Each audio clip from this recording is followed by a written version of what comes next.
Oh yeah, welcome to the Desert Experiment. Another edition of my favorite show, the Desert Experiment.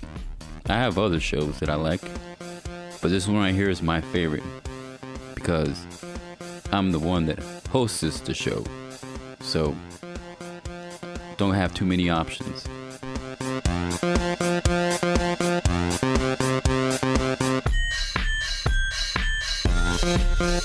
You know, just feeling myself, loving myself like that. It's all gravy. Gravy.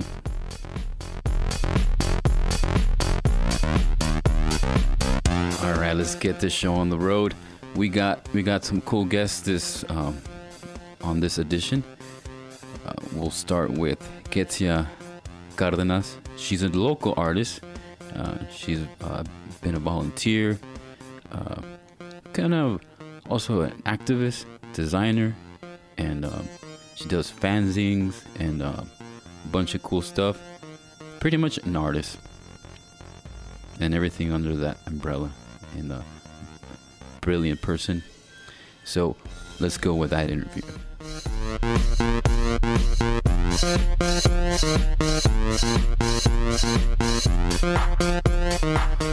Oh yeah, it's the experiment. It's a desert experiment with another interview. We got Ketzia.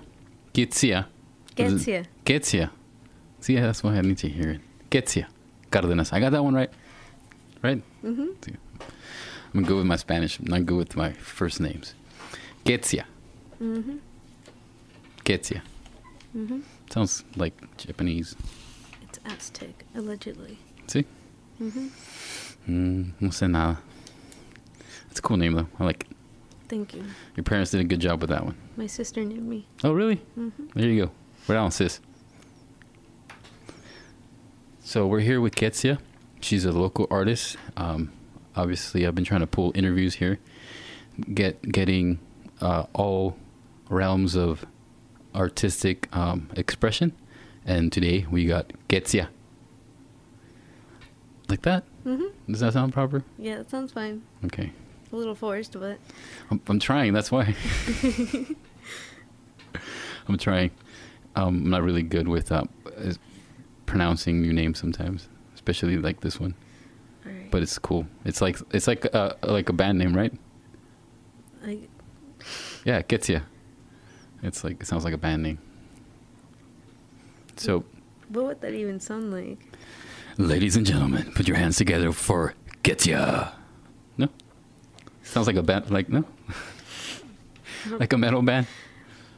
I don't know. You're absolutely right. I don't know either. But it's a cool name.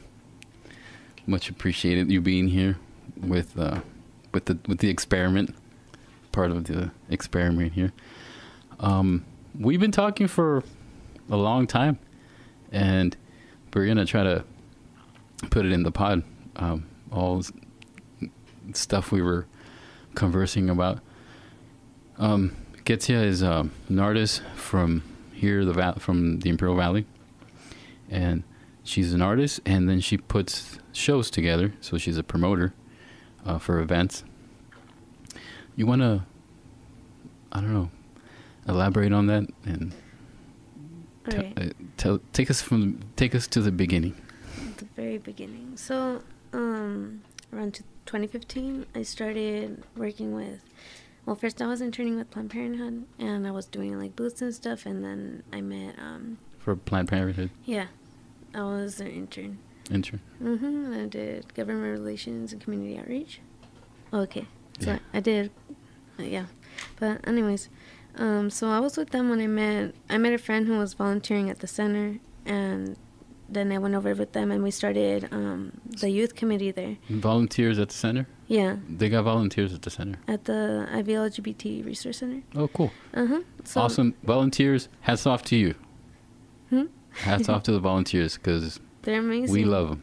They're amazing. Yeah, they are. But I started working with them instead, and then, well, yeah, I finished my time at Planned Parenthood, and then I went over with them. And then we started what was called the youth committee. And when we were doing the youth committee, we did like different events, like poetry nights that we called Poetry Purge. And it started with just like a small group of people, and then we also did like zine workshops, and it was, I don't know, it was just a very fun experience. But everyone else, like, everyone just kind of moved away, you know, went to school and all that, and like, well, I'm still here in the Valley. I'm curious, what kind of workshops would you guys participate in? It was, we put on something that was called a zine workshop, and so okay. The purpose of that is, so we just explained like the purpose of a zine, what it's used for, and it's... What is a zine? So zine is short for magazine, and we use it for... There's a few purposes why you might use it. So one is like for self-publication, to get your ideas out there, and then like you don't have to go through like some other person who's gonna be like editing your work, who's gonna be like what's it called? Your editor. So you're pretty much doing it on your own. It's just it's more like so to avoid any sort of censorship or nothing. Right. You just put whatever your ideas just in the raw. And you just share them with people if you want. You can sell them. You can give them out for free. I like to give them out for free sometimes. Yeah, I mean, the fanzine, the zine. I mean, that's like, it's a punk rock thing that I remember from back in the day. You know. Yeah, and it's something that was used. Like what I learned was that it was used by like a lot of different people, also by like marginalized groups to help share their ideas and preach. Just get their ideas out there, same as everyone else. And it's very like a grassroots thing, and I like that appeal of it. But I started getting into those, and then I remember I went to like the first time I ever really like sold anything was at the zine. What's it called? It's called the Zine Fest. It was called Sin Talento, and it was in Ensenada. Oh, you know Ensenada. Hats off to Ensenada too, man. Ensenada they know how to rock. Mm-hmm. They know how to do stuff. I love Ensenada. Hats off to Ensenada. Love you guys out there. No, yeah, but I have an aunt who lives over there, so then I just said, hey, I'm going to just stay over there, and then we'll go over there, too. Oh, I have family out there, and I have friends, and it's amazing. I love it out there. Yeah, and I remember I went, and this is when I first was making the zines, and I made one that was called Ted Cruz, the Zodiac Killer, Uncovering Unsolved String of Murders. I know. And so that. It was... I've heard of the Zodiac Killer. Yeah, so it was just like a zine about like the fucking meme, you know, and then I explained the theory and like behind it. That's something. That's something. Yeah. And I remember that one sold out. Cool. Mm-hmm. So. And I don't know. That was just like, it was like such like a stupid little thing, but like that was the first time I ever really like sold anything, and then I didn't really do that for a while. You know, it's amazing that you were able to make something and then go to a scene and then sell it. You know, to somebody that's interested in purchasing work like that. It's at the end of the day, it's a skill, you know, that a person, you know, picks up and, you know, makes their own. Because I've seen some beautiful things, man, that artists make, and they move the soul. That's for sure. And that's one of the things I love about art, is that like how you see this thing and it either makes you think, or it reminds you of something, or it sparks something, or it makes you go like, I'm gonna go to my hotel room and write a song about Martin Luther King and sell $1 billion, make $1 million. That's not my story, but I'm just saying. Yeah, I also made one that was like it was during the 2016 election, and so I kind of made one that was explaining democratic socialism, and I also explained how delegates work, and it was just like more like of an informative one. And that one I sold like a few of those too. That's interesting. Yeah, I don't know, like and then it's some that I just gave away too. So on these type of things, I guess my question is, what kind of philosophy would you have on these kind of zines? For my zines? Yeah. Or, I just I use them to sort of like understand things better. And so the way that you will learn something more, or like more in depth, is if you like teach it to someone else. Okay. And so the way that I write them is like when I'll pick a topic, and then I'll just think, okay, what do I need to know about this? And so I write down questions and seek the answers for that. And I just do it in a way to like in a way provide education, or just do like something funny, or I like funny stuff. Yeah, just I like anything, I like getting really. educated too. Believe me, I need a whole lot of that. So that's pretty awesome, because it was kind of with this, I think a lot of what I guess artists do in a way, we go through the experience of, whatever it is, and then try to explain it in the simplest term to the world. That's what I've come across. Mm-hmm. And it's pretty hard sometimes. You got to sit there and go, this is complicated. Where's the solution with this, And the fact that you are putting these zines together as reference to a higher learning, a better way of being, is pretty cool. Thank you. Well, yeah, but I don't know. I like doing the workshops and like showing people how to do this, and a lot of times I try to show people how to do it in a way that like that's like cheap to reproduce. It's always good. Yeah, that's like my main goal, honestly. I'll look at like other formats that people use, and I remember that Zine Fest in Ensenada, they had like someone was giving away like a sheet of paper, and it shows you how to make a zine out of one page, and then that's cool. Mm-hmm. And so then I liked that, and I was like trying to look for other ways to make it, and like looking for different formats. And then now I try to show people like, hey, do it like this, because it's like this way you can make one out of like half a page instead, and like cool. But that way, I don't know, because like the purpose of mine, I like I have one at Discordia, and Discordia in El Centro. Yeah, Discordia Records. There we go. Mm-hmm. Little plug there. On 5th Street. On 5th Street. But I have it up there, and I just have it for free, and it was basically just a compilation of drawings. Most of them are mine, but some of them are it was from one night that I was out with some of my friends, and they were playing music, and then there's people like painting, and then I was like, oh, well, I'll have everyone draw something on it. So everyone drew at least one page. That's cool. And then I filled in the rest. That's a good collab right there. Mm-hmm. And so I just dated it, and then I made I've made like a few copies, like I think like 30 copies, and like I've just been giving them out to people. I was like one for each person that contributed first, and then give them a few if they want to give them out, and then I left a bunch over there with Derek. Mm-hmm. But that one I just wanted to give out, like. And how do you get? Well, I mean, you're talking about how you try to make it in kind of like in I guess the most economical way, Mm-hmm. And how do you do that? How do you? I don't know. How do you do all that?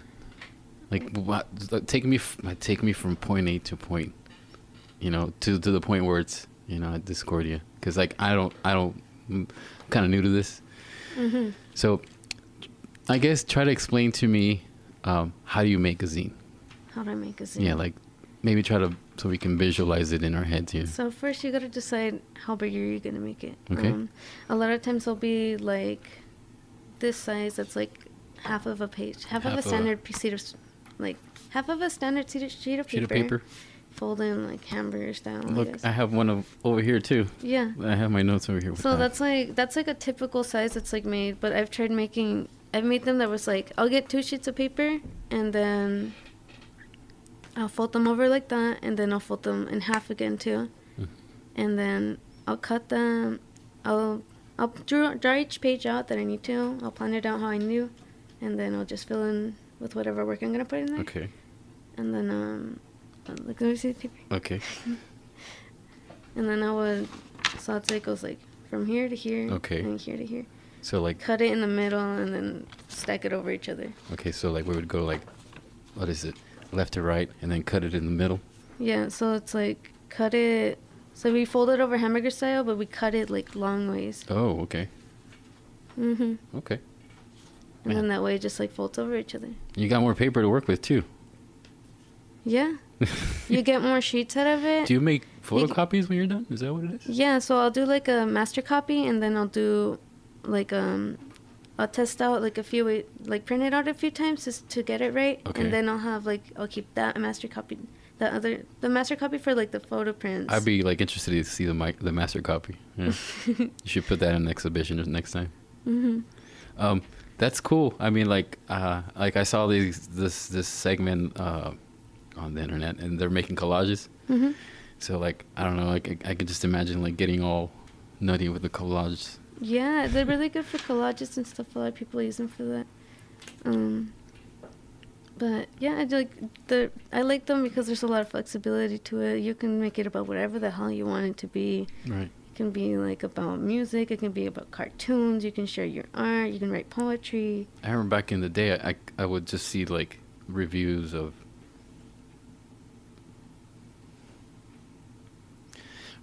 people just like doing shows, you know, and that's all you would get. And they were like, this is like really bad print, you know, you could barely see the picture, you know. Some were pretty good. Some got pretty. Those are the good ones, though. Like, yeah, you're right. And yeah, back in the day, I like the shittier, like the more like simple ones, like just like a la brava, like. Okay. Those are like, I feel like those are like the most memorable ones that you find. Okay. Like there's this one that was like really like, I got one that someone traded with me. Okay. And they had like a little like QR code at the back, and then it just like leads you to some like video of this guy like jumping in the pool and like eating shit or something, like something really like, I don't know, just like the most random thing ever. That's funny. And I was like, oh my god, like that's cute. Yeah, it's like a treasure hunt kind of thing. Yeah. Well, you know, it's it's cool because like it goes back to us being human beings, right? You know, it's kind of like you're being on the phone right now, and I'm gonna call you out because you're on the phone right now. I'm sorry. You know, but that's our instinct. You know, I mean, that's like kind of one of the things that we do. You know, and I think one of the things that art and and just the things in general that we do with, like music and dance and all that kind of thing. It's like, it's like that point where like you're human. Like it helps us, kind of, puts us in place where like, oh, this human thing is super cool. Making this thing with my hands and like putting it together and like having the ideas in my head, instead of looking at your phone. That I think that's pretty phenomenal. Yeah. Awesome. And I mean, I can relate to that, like even like digging a hole to plant a tree, like taking those weeds out, making your garden look nice. It's too hot for that. Oh, good point. Damn. I'm not trying to get dehydrated. Today's not that day though. Maybe later in the year. Maybe in like the winter. See, shit. Might be. But yeah, today and it's gonna be hot. But yeah, Mm-hmm. I was talking about that like before in one of the other pods about how the heat affects our mood in the valley. Yeah. Did you see? Yeah, the lights possess. It's they flicker on and off. Yeah. It's Nosferatu. It's who? What's it called? Nosferatu? Nosferatu. Yeah, that guy. He has like a cameo in SpongeBob. Oh, okay. That's cool. And they say that because he makes the lights flicker on and off. That's funny. I was Nosferatu for one Halloween, and I think I pulled it off. It was fun. It was fun looking like Nosferatu for a night, and then I ended up at the line at the border. Yeah. As Nosferatu, so like it was kind of that. I think that was like the best part of the whole night. It was entertaining. Mm-hmm. But yeah, back to the zine. Enough of Nosferatu. Mm-hmm. Well, but yeah. So you put shows together too, other than the zines. Can you tell me a little about the shows that you've done in the past? Yeah. So and the future. Yeah, so in the past, like I was saying, at the LGBT Center, we were doing like open mic nights. The LGBT Center, that's where is that? 1073 Ross Avenue, Suite D. There we go. Okay, and so we would put on this thing we called Poetry Perch, and that was an open mic for like poetry and music, whatever the heck anyone wanted to say. And we also had people doing like improv, like sometimes, and just whatever they wanted to do, we just let them go up there. The only rule we had was like no hate speech, obviously. And But we didn't want to like really. That's a good rule. Content. America. but yeah, but I started out doing that, like, and I learned a lot with working like with everyone there, like with Camden and. Camden. That's how we linked up. Yeah, Camden and Aguilar, and then Megan Moreno. They both taught me like a lot of what. Love Megan. They both taught me a lot of what I know about this, but it's just like they were there, and then they eventually left, and then like I ended up being like a lot of people moved away too for whatever reasons, and I kind of wanted to break off of that. I needed a new change of scenery. Okay. And I started putting them on like. I started getting a little more involved again with the community, and I tried like exhibiting one place, and it just wasn't working out, and then I ended up putting after that I had better luck, and I put on like an art show, an all-female exhibit, and it was about like I think around 12 artists or so total that filled up that whole space. 12 artists? Mm-hmm. That's pretty cool. Mm-hmm. That's a lot of artists. Yeah, it was a lot of people, and so you guys had a good turnout too. Yeah, we had a really good turnout. Where was that show at? It was over here at ROTC Ivy Art. The one right here, down the street. Yeah. It's down the. It's down the street. Also on 5th Street. Yeah. Mm-hmm. Also on 5th Street. Yeah. Mm-hmm. Next to the tattoo shop. But yeah, so we did it there, and it was pretty good. It was a pretty good space for that show, and we managed to fill up all the walls. Yeah, like, you know, I went out that night and I saw that they were having the event down the street, and then 5th, and then, and then I went down to that exhibit, and I liked how whoever's like managing the place like puts up the kind of like the curtain, or like just like the cover to cover up the windows. Yeah. And then the day of the show it was like down, and everything just looked really cool. And I kind of just walked by it and I was like, this looks pretty cool. Oh yeah. That was really. That took a lot of work to set up. It looked like a lot of work. Yeah, it was me and like a lot of the other artists there. Like it was. And that was a good event. There was a good turnout. Yeah, that was that event. Wow. Yeah. Hello. I need to get out of my rock.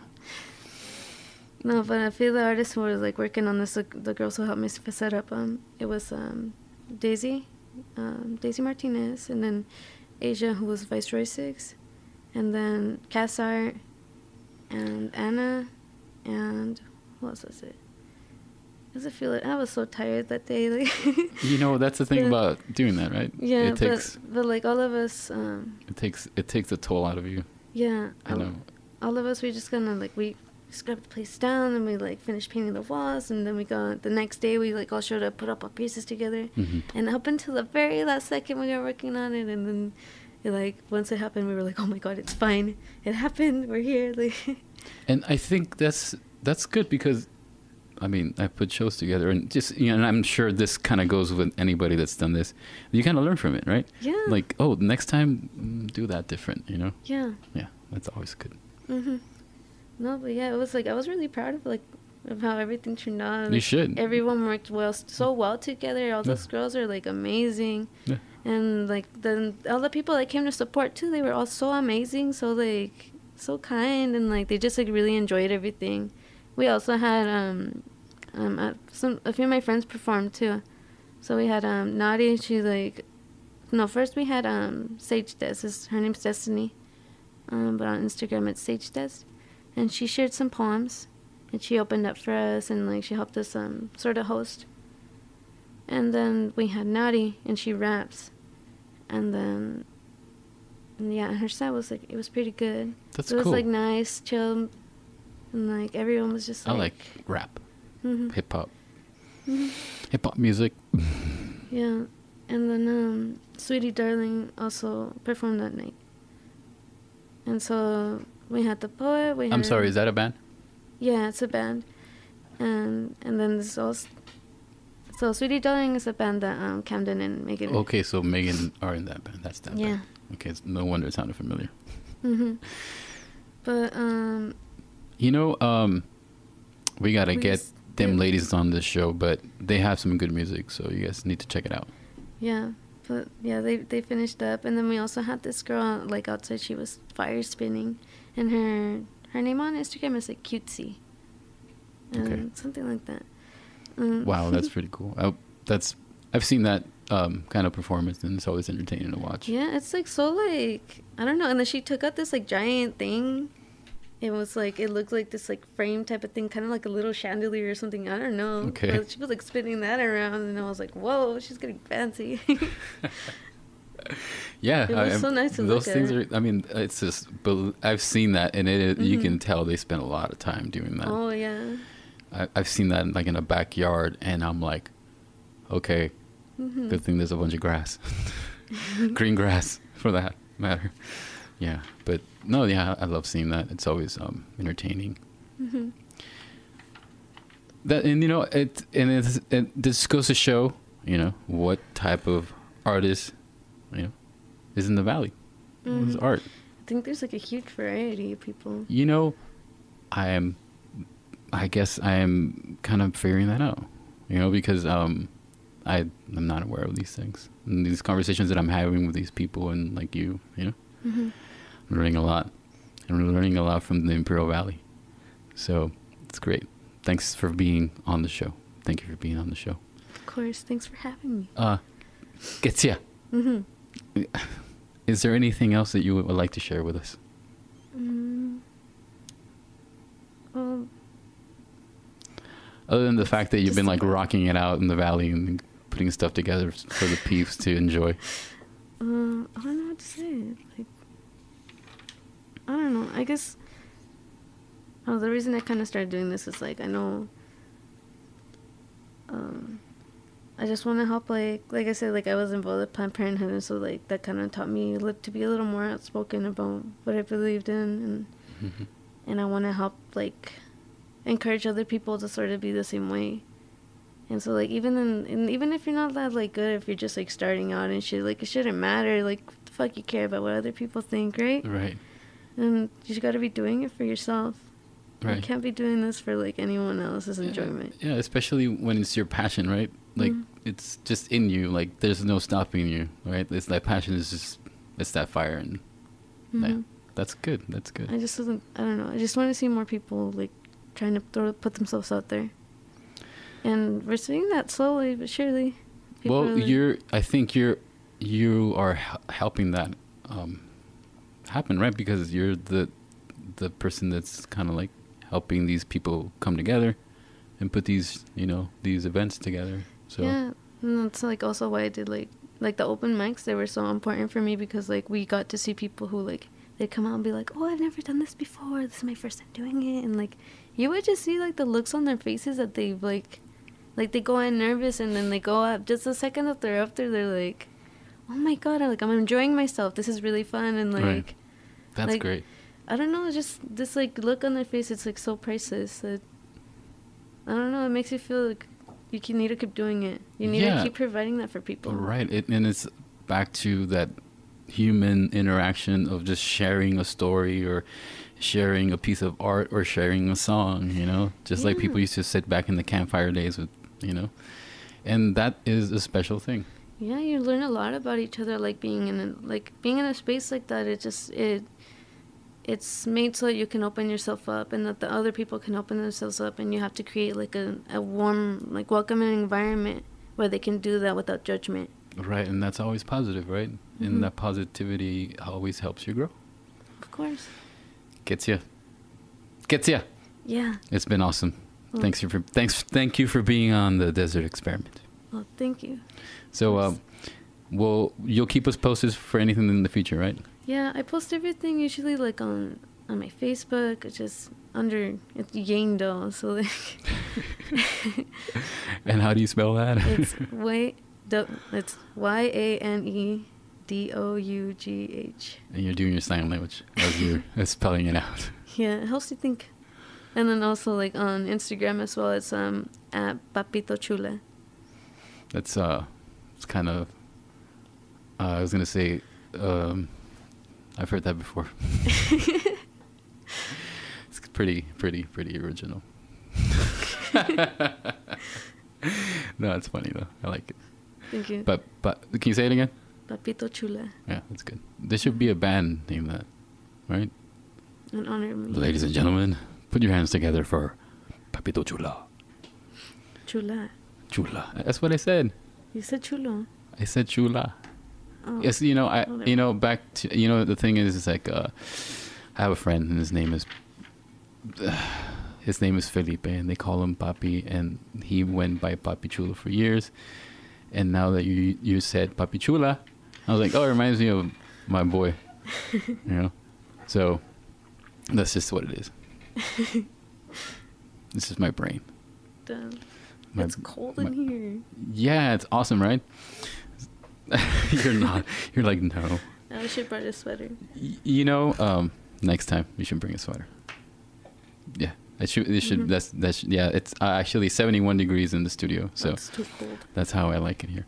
So, Ketzia, did I say it right? Yeah. I wasn't trying to force it. I was trying to be mellow with it. No, it sounded more natural. Okay, I'll work on it. I'll work on my natural speech over here. But thank you for being on the show. Thank you for coming aboard and sharing your story and sharing all the stuff that you're doing on the community. And I think it's really really noble that you're young, you're 22, you're doing all this stuff out right now, and you're helping all these other artists, take avenue in this valley. Thank you. Of course. All right.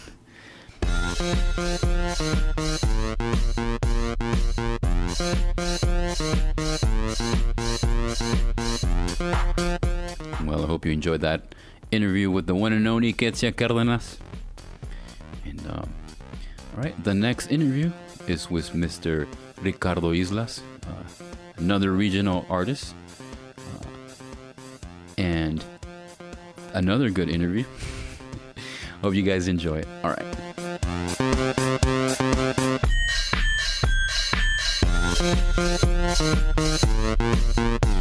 Hello. Hello.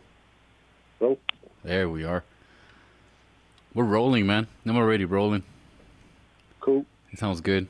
You're coming in good. This is Richard Islas, aka Ricardo Islas. How are you? How are you, sir? How are you this fine evening? Thank you for letting me interview you tonight. I really appreciate that. Yeah, no problem, man. Appreciate you taking some time. Can you hear me good? Yeah, I can hear you. Okay, because we just started going on this. I met Richard years ago, but I know Richard from the hood, from the barrio in Calexico. He lives like a block away from my house. I know him as Mosh. That's how I know him. Actually, you, Richard, were at a very important event in my life. You were at a birthday party that we had at our house. I'm not sure you remember this. Frank was there, Danny Duran was there. Rest in peace. Curly was there. It was a really good party. It had a band playing, right? Yeah, we played. That was our first audio show, with our new lineup in a way. So you were there, and it was a really special night. And I was just remembering that, oh shit, Mosh was there. I'm just gonna interview him right now. I'm gonna have to bring that shit up.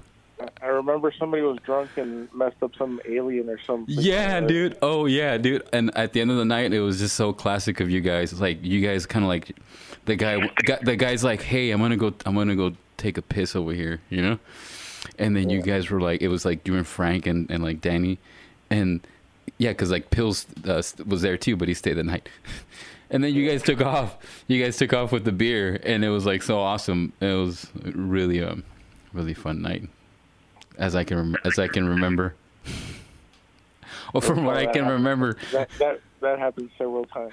Yeah, that happens sometimes, right? When you're hanging out with the boys, and somebody just can't maintain, and you're like, we just have to move out.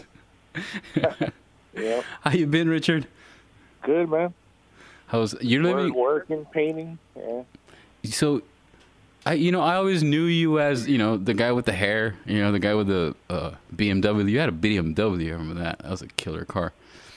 And you just cruise by, listen to metal. I can hear the metal, coming blasting from the car. I'm like, yeah, I like metal, But I kind of like, we had acquaintance, like Frank, like is a really good friend of yours, and Frank is a really good friend of mine, But like the generational thing, kind of like just, and obviously kind of created this parallel, until kind of like recent years, you became, and you are, and you have been for many years a painter, and to me it was like, oh shit, Mosh paints? I didn't know that, Yeah, well, I always drew. I mean, since I was a little kid, I was always into drawing. And it wasn't until way later, like in probably like 1999, I decided to try painting, and fell in love with it. I always drew, always doing, kind of like, just like all the punk albums, Skeletons and gory stuff. I was into death metal and the punk scene. And so all my drawings were based on that. And then once I tried painting, I, fell in love with it. And it kind of transferred over what I knew from the punk scene, but into painting and stuff. I wasn't really doing punk stuff, but the first probably 3-4 years I started painting, I painted nothing but dead people. And everybody's like, what the fuck's going on with this guy? and but that actually got my foot in the door everywhere. I mean, that really got the ball rolling because I was doing something different than anybody else was. That's the first... whether you could market it or not, people that were having shows wanted my stuff there because it was something different. That's what I noticed. So doing that really got my foot in the door. And then later on, I started doing more like bar shows and stuff that were a little more fun. But I always kind of kept the message in the work. And, even though they're like toys and it's like spoon-fed messages, because they're toys or whatever, And they do have their concepts, right? Yeah. And it is very different. I mean, it has like this, I don't know, it's like something that's very familiar to me, because of the culture, Yeah. And then you're putting it in your art. I really don't, like, I'm not really familiar with like the history of like a lot of like modern art and stuff like that, and just art in general. But I could tell that, what you were doing was new. I mean, like it's obviously you're taking things that are kind of there, but you are making it like new. And it's like it is kind of like, I see the stuff that you make, and it's like not only like new, but like kind of thought provoking, political at times. I always try to, it's like a message in these things, right? Type of message, yeah. Because like when I first started painting, I was painting kind of, like I was into the death metal scene and all that, and so when I started painting, the first real painting I did was this guy that overdosed in the bathtub, and he has Ketzia on his stomach, and that got such a reaction from people. Right. And that's what I wanted to do, and it was kind of like the punk scene, it was like... That's something that I know that you, like, grew around, and I grew around, like, just seeing somebody, like, nodding out, and you're like, oh, that's that person just nodding out, and you kind of just move along because, it's just somebody on the junk, Yeah. But I can just imagine somebody that's kind of, like, new, or just something that's just they're not familiar with, it'll just... And that's another thing I was thinking about your art. I remember like seeing it and thinking about, wow, this is, I'm looking for your page here. Like this is something that's making me react, Sometimes like it's like oh, it's like, okay, like this one here is the Chihuahua with like Clelia Kahlo, and she's having a drink, and that's cool. That's like, that's culture right there, Yeah. But then you have like this robot, with a heart, with like the mecha, emblem on it, and then like like the magnet guy with the gun in the back with like the Uncle Sam hat coming like that, and that's to me that's like, I get that, I totally get what that means. Yeah, I mean it's kind of cartoony in the sense of like I said, kind of spoon feeding the information. But if you look into it, it's kind of talking about the future. Is the future still going to have the debate of, hey, we're stainless steel robots and we're copper robots. You're inferior because you're copper. We're going to chase you down. We're going to lock you up. That's kind of like what that painting is based on, and, the copper robot has a heart and the other robot is missing a heart. Right. And, so there's always some meaning, to my paintings, whether, sometimes it's fun, sometimes it's a strong message, Yeah, I noticed that. It's like this duality you got going on. Like it's like yeah, and I've never been tied into like I know a lot of artists that I have to make a body of work for this, but to me, like, I paint in different styles, I paint different subject matter, because it's like you don't feel the same every day. Wake up one day you're happy, one day you're just in a bad mood. So I paint whatever I'm feeling that day. I don't try to tie myself down to I have to do this 30 paintings all similar. I just whatever I decide to do and put a show together, and what sells. Yeah, well, I saw you last weekend. Is that what it was? Yeah.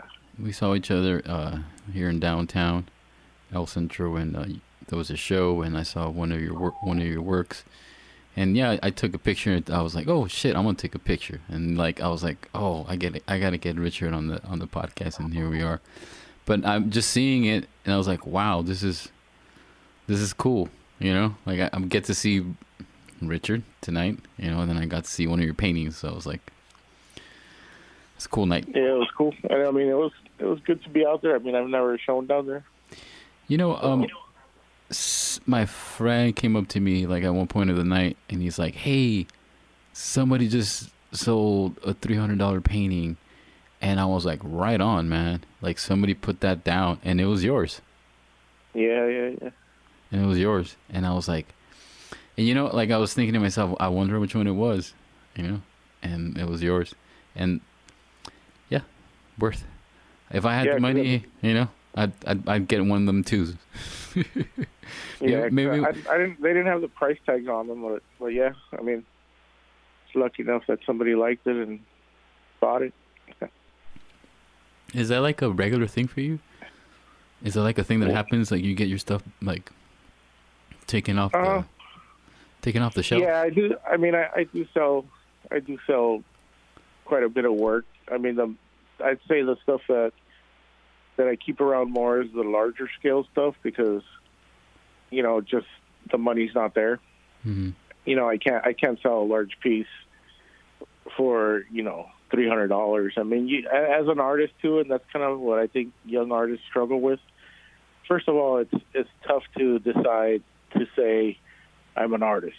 That's like it's a journey right there. It's a journey. It takes you a while to decide to tell people in public, hey, I'm an artist, And then pricing, like I talk to young artists all the time, and they always hit me up, and and I'm always open to to give any advice or whatever, and that's the big thing is like, man, what do I price it at?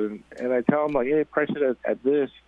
It's like, no, man, that's too expensive, but it's like I tell them you're selling like a one of a kind original piece. You're not selling say like a print. You can sell prints. Right. And that's just a reproduction. Mm-hmm. But those cost money too. But you're selling a one of a kind piece for the price that I could make prints, and sell them for the same price. So it's kind of like you have to, decide I am an artist and my stuff's worth something. It's a one of a kind, whether it's different styles, even if it's abstract or whatever. It's still a one of a kind piece. Right. So that's just kind of part of the journey of. I mean, and even the print, becoming an artist. Yeah. Yeah, you're right, and you're absolutely right about being an artist. I mean, yeah, I mean it's definitely a thing, right? When you do decide that you are gonna be an artist, and I mean it's kind of like just thinking about it, because I can consider myself. Well, I consider myself an artist. But like in this like realm of like sound, you know, music and that kind of thing, you know? Yeah. And like, you know, but like, it's like stepping like in some shoes of like, yeah, like painting, you know, like an actor or a comedian or that kind of thing. It's like, man, those are some scary shoes for me. And if you decide as an individual that you are that artist, that type of artist, I mean, that's pretty amazing.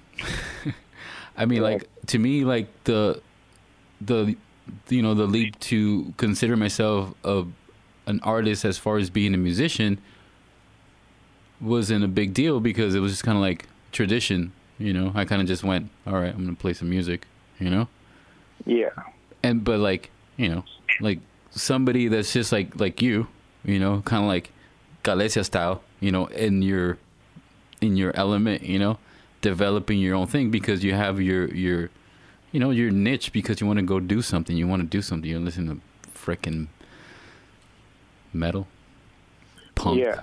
you know, Yeah. and then you're kind of just developing your thing. Because like I remember like doing that thing too, like in class or when I shouldn't have, but you know, just in general, like sitting down and like drawing, you know. But then again, like I just see some people with like no skill and just like throwing down this like really like kind of like two-dimensional kind of like stuff without any training. And I was like, I just like put my thing down and I'm like, what the hell, you know? And like not only that, you can look at the walls, you can look at the trains and be like, what's going on? How come I can't do that? Yeah.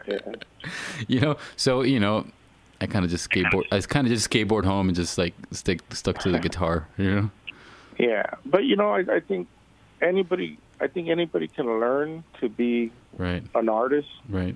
I mean, it's just a matter of repetition. That is so true. You know, there's something like, learned with the years. Yeah, it's like the skill that can be taught.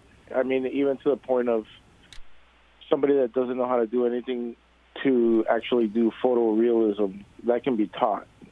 I think the biggest difference is originality.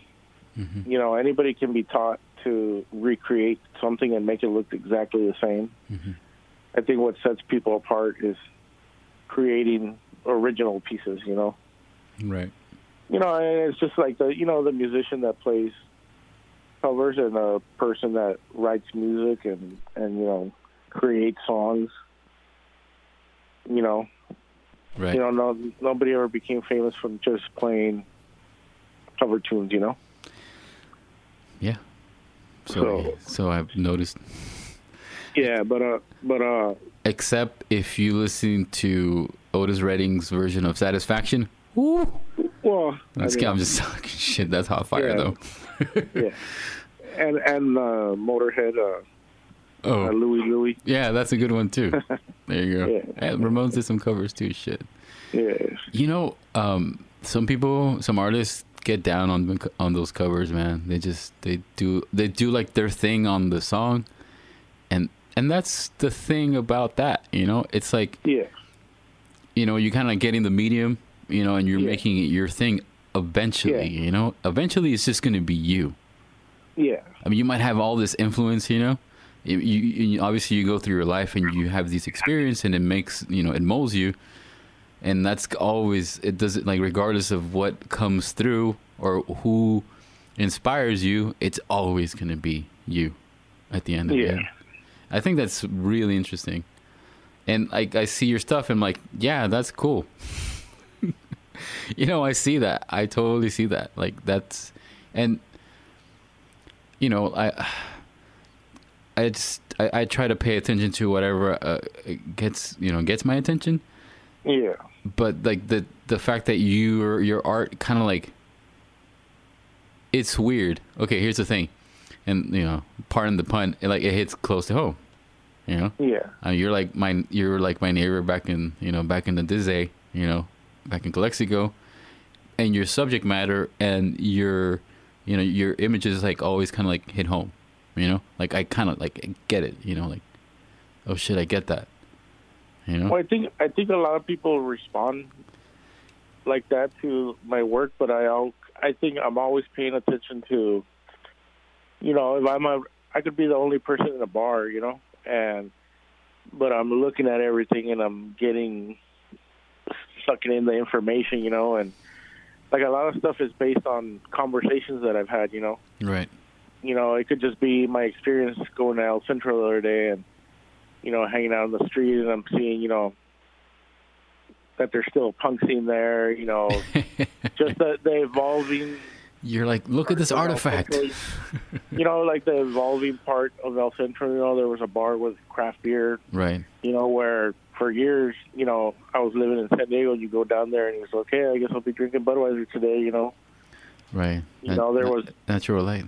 2-3 choices, you know. Like nobody was drinking anything different. True. So I take that kind of information and, you know, it sticks to me, and I create artwork from what's my surroundings. You know, even like that is interesting. Even like joking, you know, like because I'll go have drinks with Frank or whatever, and you know, we're joking about like somebody's nickname or something, you know, Dude, El Casimira or whatever, you know. Yeah, I do like Frank. Dude, Frank is obviously a freaking philosopher. You know what I mean? Like that guy. I mean, I used to hang out with Frank a lot more like when I was younger. But every time I see him, you know, it's always like, it's obviously good to see him, you know. But everything he always says to me is either completely funny, just funny. Just like that guy is just, to me, he was like always like the funniest guy I knew. You know? Yeah, for sure. It's like that. It's that, and then it like the complete opposite, like deadpan, serious kind of like guy. You know, life is not a fucking joke. Let me tell you what's up. And I always appreciated that from that guy, because you know, like, love that guy, man. I fucking love that guy. Frank Soto, man. Shout out to him. But you were saying about Frank. You were saying about Frank and the Casimiro. No, it's just like, you know, like we could be just joking about somebody, you know, like calling somebody El Casimiro or whatever, or, you know, whatever, you know, nicknames, you know, and we have a conversation about that, and then that name will stick, you know, and I have like a whole book full of like future painting ideas of, you know, nicknames and stuff like that, and, you know, whatever. Like when I was a kid, there was a guy like they called El Semáforo. He had like this big head and these giant glasses, you know. So I mean, his name was always El Semáforo, you know. Yeah. So, I mean, that's all. Like, I'll jot it down. And can you think of that? Can you go down like a couple of like names of people that you, or just names that you heard like down the line in Calexico? Like just give me like 5, if you can give me 5, and I'll try to think. Well, of some. I mean, there was even like, even back when I was a kid, when there was more like cholos, you know, El Rabbit. El what? El Rabbit. El Rabbit, yeah. Okay. And just. Because, dude, I could just like pinpoint around like our block and just, okay, I'm gonna start with you, Mosh. Yeah. There's one. A Lizard. There's another one right there. Yeah. Let's see who else. And there was El Bullet. Bullet. Okay. All right. See, so like, there's all these like people always have El in front of their name. You know? Yeah, even like I did a painting, you know, and it wasn't like a portrait of him, but you know, our friend that passed away, El Mazapunk. Yeah. You know, that was like such a great name that. Yeah. You know, it deserved to be in a painting, you know. Right, dude. And it's just like names, you know, nicknames like that stick to you, and they make for, you Mazapunk. a great painting, you know. You know, I remember actually just thinking about like Norbs, and thinking of like, I was thinking about Neo. He was the one who told me that you were painting. Like, me and Neo were playing in a band, and then he told me that you started painting, and that one either Cheech or Chong wanted to buy your painting, something like that. Like back in the day. I was another guy from Culture Clash. Oh, Culture Clash. Okay. Yeah. Like, he's the guy that did the movie Nacho Libre. the friar that's always fighting with Nacho Libre, the guy that says he's had the run since Easter's. Okay. He's got his hair like real lambido. Yeah, real lambido. So that's the director of the movie? Yeah, he's been. I've seen him in other things too. He's an actor, and he's been in a comedy group for like 35 years. You know, so Clash. And he wanted to buy one of your pieces. Is that what it was? Yeah, he's bought a few pieces, and his dad was a famous poet, writer, teacher, activist. Jose Montoya. So he comes from a long line of, people in the Chicano movement. And, right on, dude. I mean, the whole movement now. I mean, I think it's more important than ever. Yeah. Especially with like this, bandwagon stigma. It's not even. It shouldn't even be like that, But it's just like it's funny how people easily get manipulated to think a certain way. It's like this easy. Seeing a painting, seeing a movie, hearing a song. Hearing some dude in the middle of the street just having an episode. It makes you react. So now we have like this whole thing of like people just like jumping on this bandwagon of something that seemed like it was already getting solved, but now it's like what it's cool. It's like little drops of poison in our minds, instead of looking towards the future, looking towards something better, because that's what it should be, and now we have to like really like we have to address this again. And like, don't get me wrong, we do have to, because that's just what has been, presented in the forefront. But I wish it wasn't like that. I wish it was like, Yeah, I mean, progression, progress, right now. Yeah, like progress, not having to speak about it, not having to have the issue about it, having to just go, hey, everything's cool. We're all good. We're all beings. But that's just my point of view. That's just how I was raised. So that's just how I perceive things. But it's just, to me, it's just like, it's, for one, it's kind of like, it's sad, and like it's really a waste of time, And unfortunately, this is what we're kind of like have to go through. Just we have to go through it, unfortunately, and hopefully, if we have the patience in the conversation, that we might just get through the fucking hype of the bullshit.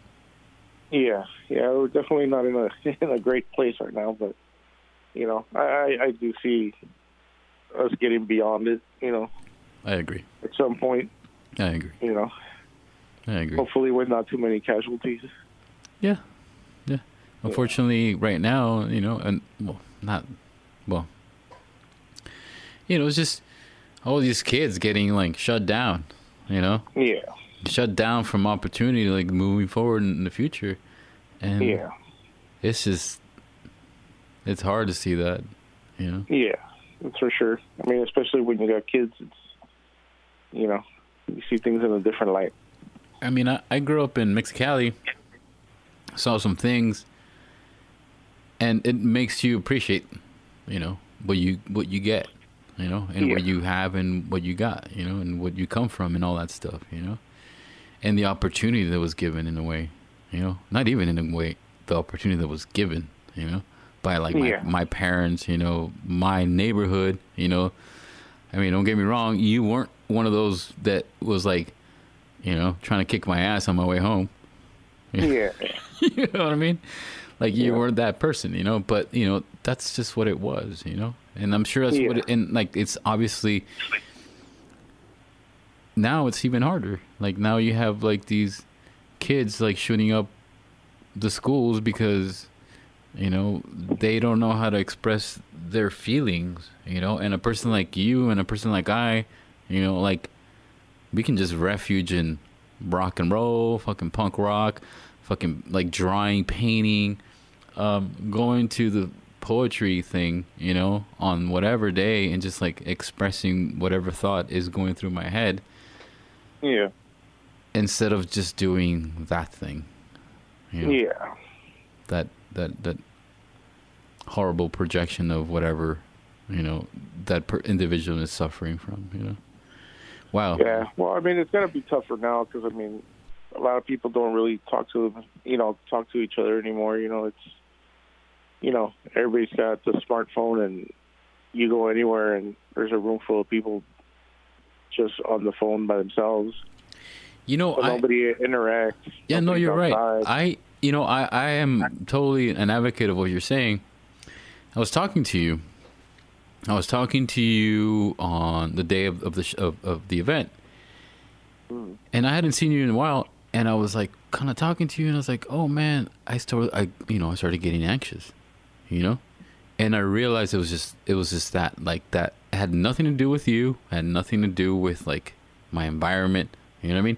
It had everything to do with me, with, you know, like kind of like just being in these touch and go moments, you know, instead of like just like having these prolonged conversations about life and just figuring shit out and just being, you know, subjective of whatever is happening, you know, with, and you know, and I mean, it's just funny how you mentioned that, and then like I was like, oh shit, I actually had that experience with, and it had nothing to do with you, you know, obviously. You know, it's just how my brain is, like, literally, it's kind of like wired. I'm letting myself getting wired that way, and I'm trying to like unwire myself at the same time. You know, by like doing other things that help me like feel human. You know, that, you know, like going to a show, seeing a painting in front of my face, understanding like, oh look, this took time for somebody to do this, and heart and soul, and I'm looking at it now, and this is like kind of like seeing a sunset, seeing the sunrise, seeing like beautiful scenery, you know, like natural things, you know. It's like that's kind of what I get from like that, like seeing like people like hand move and create an image of their mind, you know, whatever their thing is. Yeah, there were so many different types of art in that show, so I mean, that's always cool to see that everybody does have a different mindset, you know? Yeah, definitely.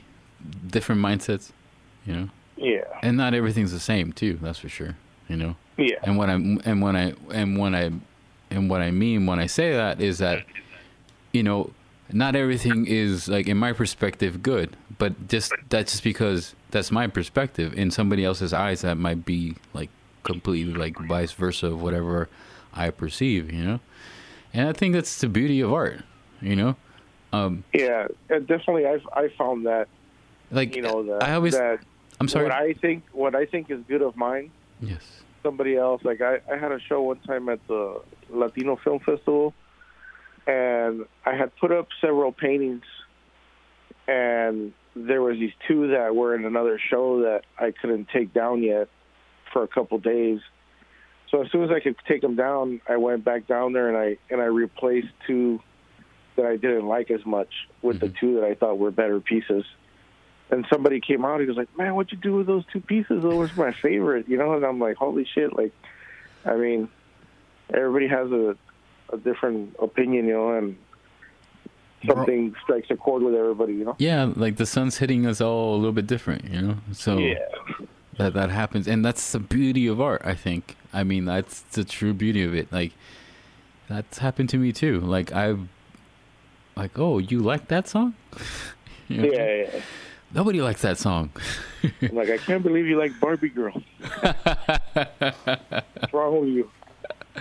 Right? And then, like, somebody just break it down to you and be like, oh, shit, I think I like Barbie Girl now. Yeah. I'm going to do a cover tune of that. I know. Like, you get all inspired. But, yeah, man, I that's beautiful, though. I think that's beautiful. You just... The reaction of what that does. Like, I remember seeing my homeboy, like, Luis Hernandez. I'm not sure. You know Luis, like Luis Hernandez from Calexico too. I don't know. I know who he is, but I don't know him. But he's my boy. He like I remember like going to a show over there at Mexicali Rose in Mexicali, obviously. Big shout out to Marco Vera over there, Mexicali Rose, and like looking at like this, like just going through the show and my buddy asking me like, hey, like what's your favorite piece? And I go, this one, and it was Lisa's piece. I didn't know it was his until like I kind of looked close, and I go, oh shit, it's his piece. And it was like the thing that spoke to me the most, you know. Yeah. And just thinking about the piece kind of like makes me go, fuck, man. Like that was good. Like that was so good. Like it just moves me, you know. It moves me like watching a I don't know, like a good documentary or an inspiring movie, or like just fucking going to some really good rock, like just show, or like musical thing, you know, like watching an orchestra, you know. It's like that same type, or a religious experience, you know. I'll put that in there, you know. It's kind of like this thing, you know. It's like this human experience, like of like, oh shit, this is like it's touching my soul. It's moving me. It's making me feel how I forgot how good things could feel. You know, it's like this really. Just thinking about it, you know. Yeah, for sure. Yeah. I mean, I don't know, Richard. What do you think? What do you? Well, I mean, I get that experience from a lot of, you know, whether it's, you know, a play or concerts or whatever, you know, something always strikes a chord, you know. Or Frank, yeah. Definitely Frank. You know, his mindset. Frank's version of the world. See, yeah, and that's just totally perspective, you know. And an artist like you or I could sit with a dude like that and get a lot and learn a lot, you know what I mean? Yeah. And take it to our realm and go, I want to put this in my thing, you know? Yeah. I mean, yeah, for sure. The creative process is an interesting one, for sure. Yeah, I've been seeing that Calexico now has a lot of art events and art walks and stuff, and I think because of the people that are making the art, right?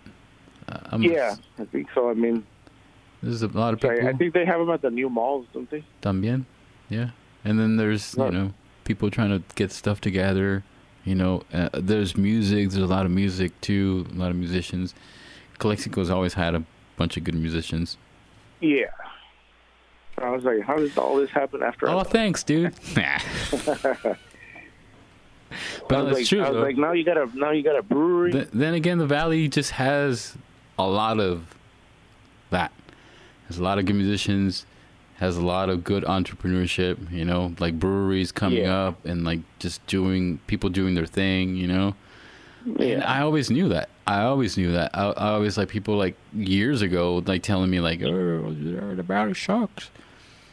No, it doesn't. It's pretty fucking awesome. You're under sea level, but you're in California, and this is like this place is like a baby, you know. Yeah. So there's like like, you know, the only thing that sucks about this place is the heat, pretty much, you know, the dust and the heat. But other than that, like, it just has like all this potential, like, to make something happen, you know. Let's make something happen. Let's make something happen. Yeah. I mean, I always had fun there and always enjoyed going back. It's just, you know, when it came time to work, that's the only thing that's tough out there. Yeah, you're right. You know, and you're absolutely right. Like, a person like me, I got lucky, you know, doing what I do. And a lot of us are like that too, you know. The opportunity is what it is, you know. But it's because it's young. It's just young. You know, it's a little, like I said, a baby. Yeah, for sure. And I wonder how it's going to be like in the next 100 years. Just wondering. in the domes, air-conditioned domes. Ándale, no. Neighborhoods that are domed up with AC. I don't know. Hopefully a water park. Mosh, I think you're like onto a new piece. Yeah. See, I mean, it's conversations like this that. No, you're right. You're right. Sudden, like I do the same thing. That's exactly how I work, Yeah, I do the same thing. Either like something happens to me, like I'll put it in a song. Like yeah, like somebody or somebody says something, like they'll say something, and it sounds kind of like elegant, in rhyme scheme, just the way they say it. And I go, oh, that sounds interesting, You can put that somewhere, like in a song, And sometimes I'll do that, and it has nothing to do with the song.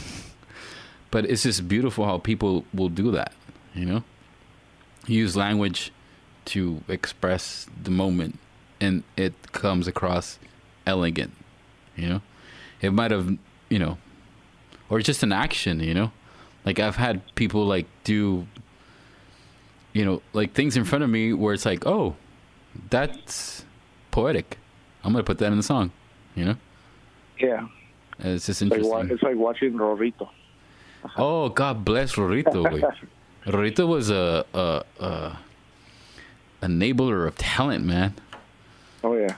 All my family was on that show several times. Dude. Kids. Yeah, like I had some cousins who were on that show, too. I remember like Rorrito being like at birthday parties, Yeah. I remember like Rorrito, like my favorite thing was like looking over at him and like him just like sitting there and like drinking a Corona. Yeah. Because like you're a clown. You're a clown.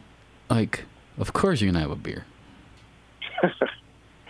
We got there one time and the show hadn't started and everybody's like, where the fuck is Rorrito, And yeah. And it was like, I mean, the show should have started 20 minutes ago, so the audience, everybody's like, what the fuck? And here comes this car hauling ass, so it's going to be him. But he's not wearing makeup or anything, and he's running in, hey, Rorrito, ¿qué onda? He's like, oh, yo no soy Rorrito. I'm like, what's in the bag? He's got his gear. I had the same experience with him, like showing up at one of my cousin's birthday parties, because my uncle would always hire him, So he just like, he'd be there like at a couple of the parties. And like, yeah, it was always like actually one of my cousins would be like, hey, what's up, Rorrito? And Rorrito's like, hey, man, I ain't him.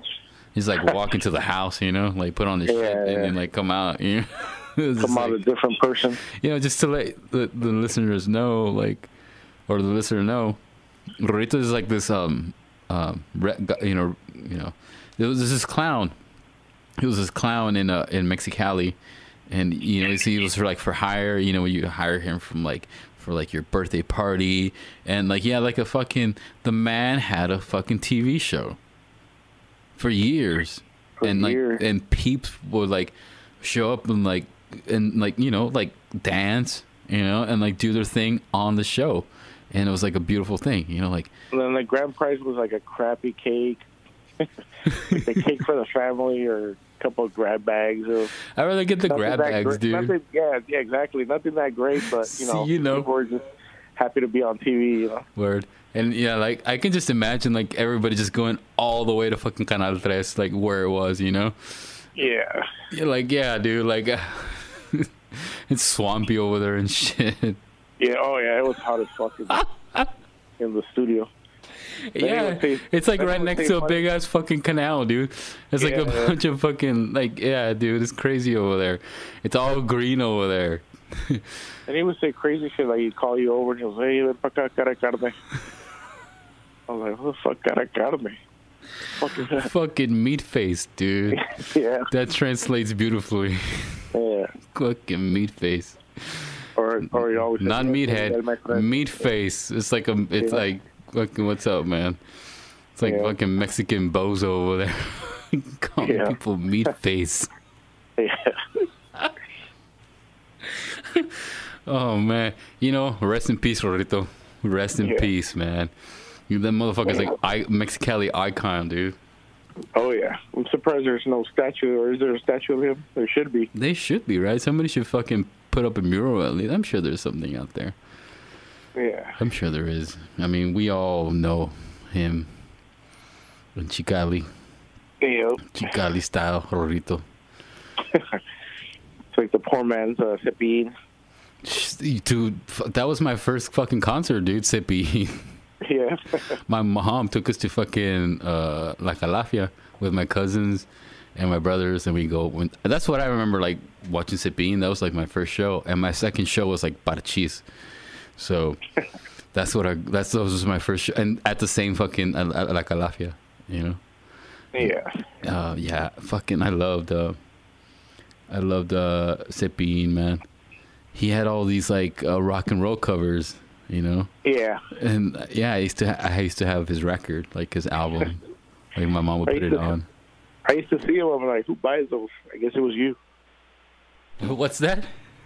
I said I used to see those albums. I was like, who buys those? I guess that was me. It was fucking 4-year-old me, man. Yeah. Give me that shit, mom. I'll spin that shit at home. Yeah, no, my mom was like fucking hip as shit, man. She fucking loved good music. But no, yeah, like, you know, like, and that was like what she was turning me on, because like that was like Cri Cri and like all this like, you know, yeah. like child music of the time, you know. When my daughter listens to that, we got like Cri Cri radio on Pandora. Dude, Cri Cri is. I wonder if Cri Cri ever did acid or something like that. You know what I mean? Like, cause like his subject matter is. He kind of reminds me a little bit like of a comedian in a way. Like he kind of like remembers like these like really innocent things that make you go like, oh shit, you're right. That's probably like, you know, like he just has like this thing. But then again, it's kind of like the guy that created the Muppets and HR Puff and stuff. Yeah, but just, you know, just thinking about Kikri and like Jim Henson, like, fuck. No, yeah, they're probably doing acid. They're probably doing like a bunch of fucking whatevers, you know, getting inspired, because like Kri shit sounds like it's a little bit political to me now, just thinking about it in retrospect. Like, it sounds like he was like throwing some shit in there, you know, like I was thinking of like, I think my favorite song was the one about fuck man, I can't remember now. It was something about the cat with either he had some guns or he had some boots, or I can't remember the lyrics now. Shit, it's been a while. It's been a minute. But yeah, just thinking about like that kind of thing, like it doesn't sound very kid-like. It sounds very militant-like to me now. Yeah. El ratón or he had like a gun or something like that, you know? Because even like the letters, you know, they're all marching and stuff, and, you know, the alphabet. Yeah. You know, they're all marching and stuff. It's like, you see almost a little bit of a subliminal message. I'm going to go Wikipedia of Kri and see if he has like any fucking political ties in his music. Might have. Yeah, maybe that's why I like might have like swayed a little bit in that realm, you know. Yeah, it's funny because like my daughter, we were looking for. I mean, we wanted her to know Spanish. Yeah. So one of the first things when she was like a baby, we started look for Cri Cri, and it was on Pandora. So she grew up listening to all the Cri Cri radio. El ratón vaquero.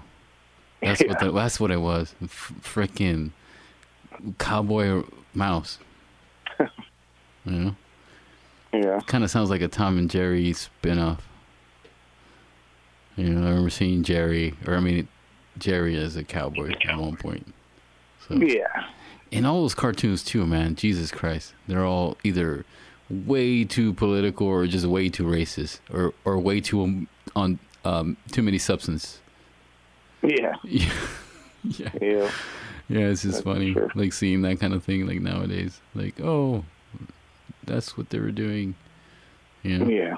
I wonder what people are going to think when they see your stuff later.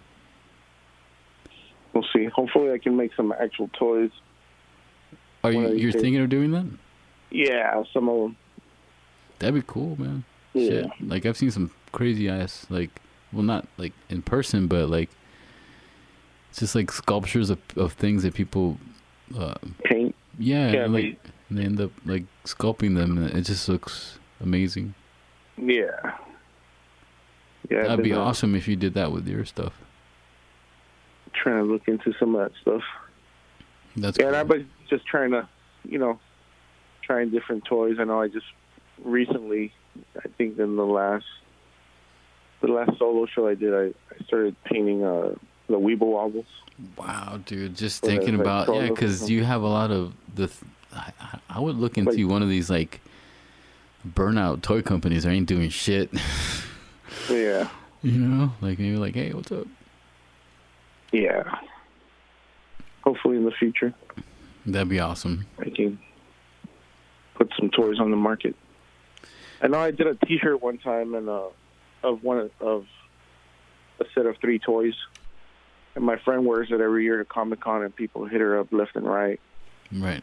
Like if I make the toys or something different.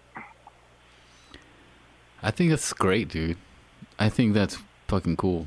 I mean, the fact that you can diversify your idea,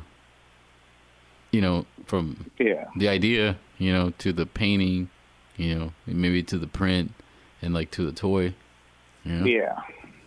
That's pretty cool, man. I'll buy a toy. I'll buy the print and then I'll buy the painting once once the big bucks start rolling in, The doodle. Yeah. By then I'll just start selling doodles. See, you just be sitting there with a beer and a cigar. Yeah. How much is that? $1,000. All right. Yeah, $1,000 for a doodle. I should do that with jingles, man. Be like, what's your name? Richard. All right, let me write you a song about Richard. Yeah. Here you go. Take your flash drive home. Yeah, exactly. Oh man, that's crazy. It's crazy talk right there. But yeah, dude, I just think about like the people out like in, I don't know, like these amusement parks or like some public place or level 5 whatever, like driving they're drawing you like in a comic kind of way, Yeah. Fucking, I'm over here like writing jingles, fucking giving out flash drives and fucking CDs. I had a friend that used to do that, and there you go. I guess they go to they send him to he worked at SeaWorld. Okay. And he said there's like a 30-40 hour class that they go to. Oh wow. I said there's literally only damn SeaWorld got me. Like 10 noses, Like they teach you like 10 noses and you have to use those and make sure not to make the nose too big, make sure not to piss anybody off. But it's like a pattern, Mm-hmm. I mean, some people make it look better, but they literally teach you 10 sets of lips and 10 sets of noses, and you remember those and you just kind of piece it together. Amazing. But, he said the guys that are really good can make really good money doing it. Yeah, now that you tell me, it's just a couple of like sets of pieces that you kind of just like put together because of the technique. Yeah. Because I've seen some of these and they're kind of like, no, that fucking person doesn't look like that. Yeah, exactly. Yeah. I'd be like, no, that ain't them. That looks like somebody else. Yep, they use nose N7. And you should have used N8. Yeah. Oh man, that's funny. Well, I just learned something new today, and that kind of makes total sense because, like I said before, I've seen those things. I'm like, they don't look like that. Where he did good was he'd come to the bar and he would draw people at the bar boozing and stuff, so they were like way better pieces, Uh-huh. Because then he would exaggerate, Uh-huh. And make everybody look shit-faced. See, that right there is already like a step forward, at least like he's already doing his thing, he's already at the bar, what I mean? Like he's already like adding like a little bit more personality to it because it's like he's like hanging out. Yeah. But like you're at SeaWorld, you're like, you know, you got a freaking corn dog, you know, stuck in your teeth, you know, and you know the person's just like, all right, let's do this in 5 minutes. You know? Yeah, for sure. So he's like, I'm sitting here in the heat. Let me hurry up and get you out of here. Yeah, I just started thinking about the Tijuana burros that are painted like zebras for some reason. Oh yeah. Started thinking about some other way of like making money, like like that, you know, where you just sit down. All right, take a picture. Here's your fire. Here's your picture. Here's your Polaroid. That'll be fun. I know this cinematographer that they got a. He worked on the movie A Day Without a Mexican and several other movies, and he was telling me he has a friend that has been documenting the donkeys from Tijuana for years. You know, when exactly that the stripes come around, you know. Uh-huh. I mean, you look at pictures in the 20s and, you know, they're not spray painted, you know. Uh-huh. And so he's got all this documentation on, you know, looks for photos, everything, and thought that was pretty interesting, you know. That is, dude. I mean, like, I have a family picture with my family picture, you know, of that, you know, like a family trip, you know, like we went to, it's funny, we were talking about SeaWorld, and that's probably like related, those two things. Went to SeaWorld, went down to Tijuana on our way to Ensenada, you know, and we got some sweet bread, you know, some pan dulce. Yeah. And, you know, on the way out to the car, there was a donkey with, you know, with the whole thing, you know? Yeah. And my dad's like, all right, let's take a picture. And we're like, yeah, we're kids, you know? Let's take a picture, you know? But, like, the whole, like, what you're saying about, like, the whole documentation of the animal, you know, just being there, you know? I wonder, you know, how that works out, because like this ain't no National Geographic. This is Tijuana, you know, and I wonder what kind of like experience the animal goes through, and that's interesting to me, you know, just the life that the animal's living in this environment, you know. I'm sure it's not. I'm sure it's not a pleasant one, because it's. Yeah. I mean, even for a fucking human, Tijuana ain't the shit, you know. Yeah. So I can just imagine for, you know. That, and I mean, you bathe your dog too much and it has skin problems, you know. Imagine getting spray paint on you, you know. Shit. What kind of issues they got.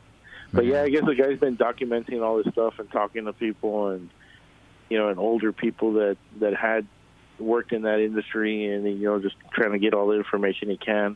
Man, I definitely maybe make a little documentary, you know. I definitely need to see that. Yeah. Well, Richard, whenever you know about that movie, you gotta send it my way, because I want to see that.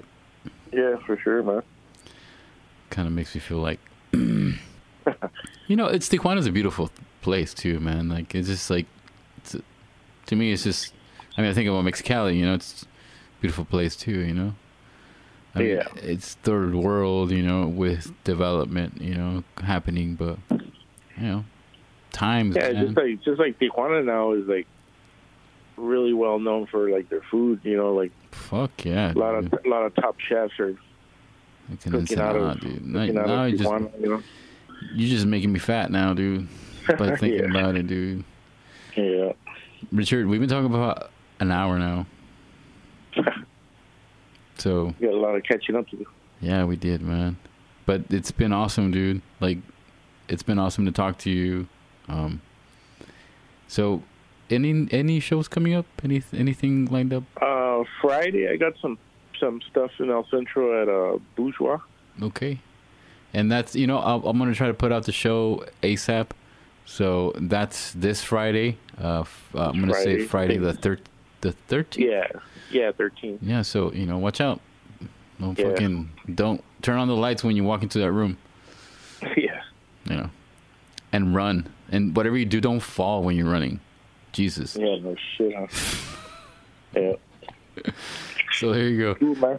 All right, man. Thank you, sir. Really appreciate your time, sir. All right, we'll have a beer with Andale. down there. Andale. All right, man. Take care, Later. bro. Thank you. Andale, thank you. Later, man. Andale.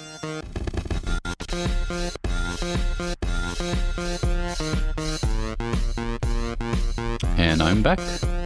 Hope you guys enjoyed that last segment of the show with Mr. Ricardo Islas, aka Mosh. And well, I just wanted to thank you for listening to this episode. And just one announcement, there is an art show at the Imperial Valley Kayak Club, and it presents cast art. It's 21 days, the show, and it's at 111 North 5th Street in El Centro, California. They did have an opening, but they do have a couple of public viewings, August 30th and 31st, September 7th and 8th, and the times are from 8 p.m. to midnight, and there's plenty of time for you to go out and check that show out. I actually went to the opening, and it was pretty cool. I'll show you guys a couple of pics that I took from just some stickers and the flyer. So, alright, you guys take care. See you.